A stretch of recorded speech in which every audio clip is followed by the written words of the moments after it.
بسم اللہ الرحمن الرحیم۔ دوستوں، ہم ہر سال 14 اگست کو جشن آزادی مبارک مناتے ہیں، یعنی ہر سال 14 اگست کو ہم پاکستان کو آزاد کہتے ہیں۔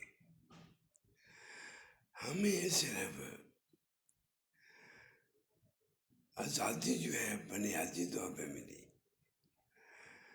یعنی ہمیں 1947 میں 14 اگست کے دن